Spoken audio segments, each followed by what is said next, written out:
Francesco, siamo qui a bordo pista con Mariella Perai, nuova consigliera FISR per l'hockey pista.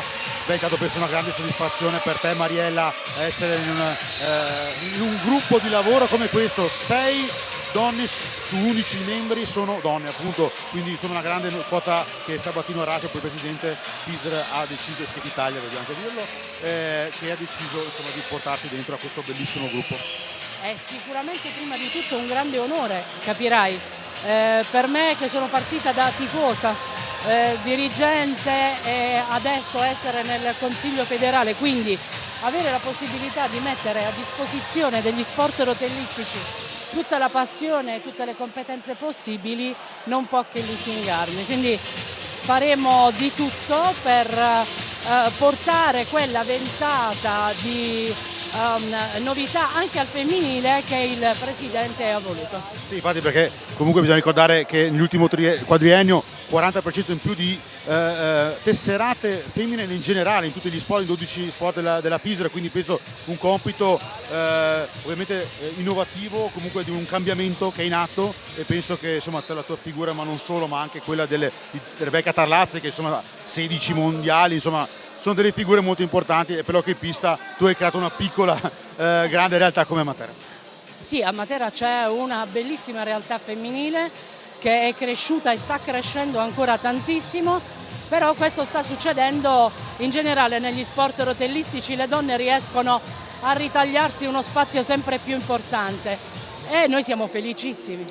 Grazie Mariella, so che devi andare a presenziare una bella iniziativa, perché bisogna ricordare che qui, grazie Mariella, che nel frattempo viene inaugurata una targa di una figura femminile al di fuori di questo palazzetto, al Paladante, perché solitamente c'è una figura maschile che ha identificato sempre lo sport principale di questa bellissima città che è Trissino, e oggi viene data appunto anche l'altra parte del mondo, non solo maschile ma anche femminile. Appunto adesso proprio la consigliera federale FISR Mariella Perai andrà a presenziare questa importante manifestazione qua fuori, a pochi metri da noi.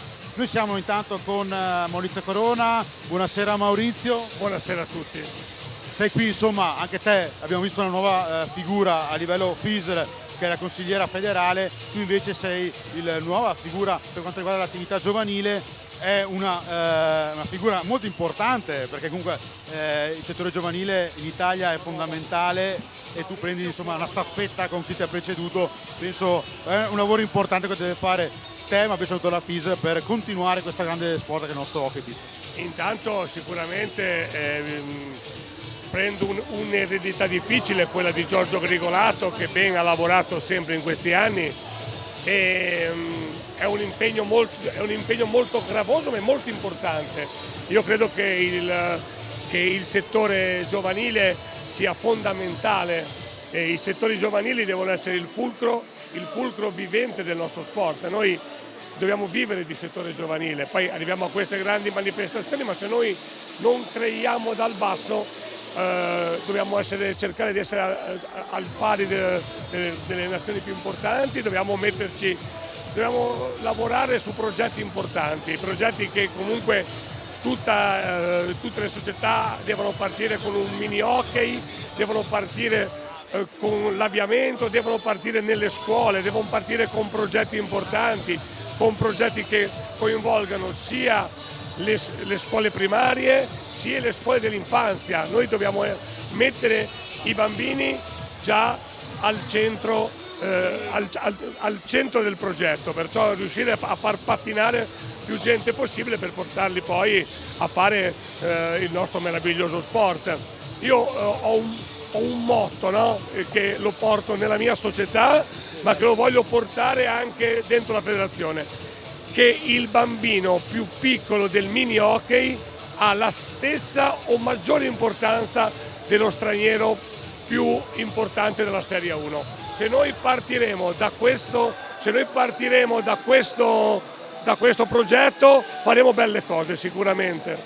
Ovviamente la vostra esperienza a Sarzana, partito quasi da zero praticamente, ormai 15-20 anni fa, e penso che questa potrebbe essere anche uno stimolo per nuove piazze, per nuove idee di portare l'hockey dal livello base a livello massimo che la Serie 1. Dobbiamo assolutamente mettere al centro dell'attenzione e al centro del progetto il settore giovanile. Tutti, dalle società più importanti alle società meno importanti che vivono di settore giovanile, ma anche quelle più importanti si devono rendere conto che il settore giovanile è fulcro importante per il nostro sport. È stata stata nominata questa commissione, c'è te, c'è anche altre personalità come il CT della Nazionale, come Tommaso Calamaria che lo sentiremo domani, responsabile delle squadre nazionali, Marcello Bulgarelli come coordinatore e altre figure. C'è tanto da lavorare, avete appena iniziato, ovviamente la nomina è veramente da 2 settimane, però penso che avete già fatto delle riunioni per trovare di mettere sul banco alcune idee. Sicuramente c'è tanto da lavorare, io ho voglia di lavorare come tutti, credo che siamo un gruppo veramente bello, un gruppo importante, un gruppo di persone che amano l'hockey, che è fondamentale, è un gruppo di persone infaticabili e io credo che da qua possiamo fare veramente bene. Perciò io spero di partire di slancio, veramente di fare un passo indietro per partire di slancio e di creare qualcosa di importante. Guarda, sono entusiasta del mio incarico e cercherò di dare tutto me stesso. E come tifoso, come la vedi questa partita?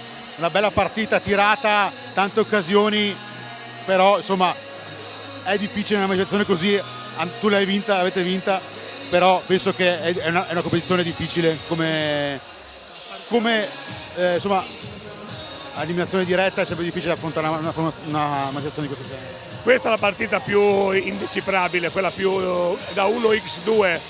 Il Lodi ha trovato lo svantaggio e se non trovava subito il pareggio sarebbe stata molto difficile.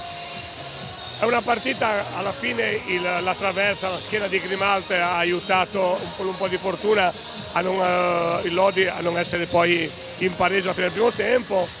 È una partita ancora tutta aperta, è tutta ancora da giocare. I singoli come il gol di Pablo Nacara che conosco bene sono quelli che possono sicuramente cambiare la partita.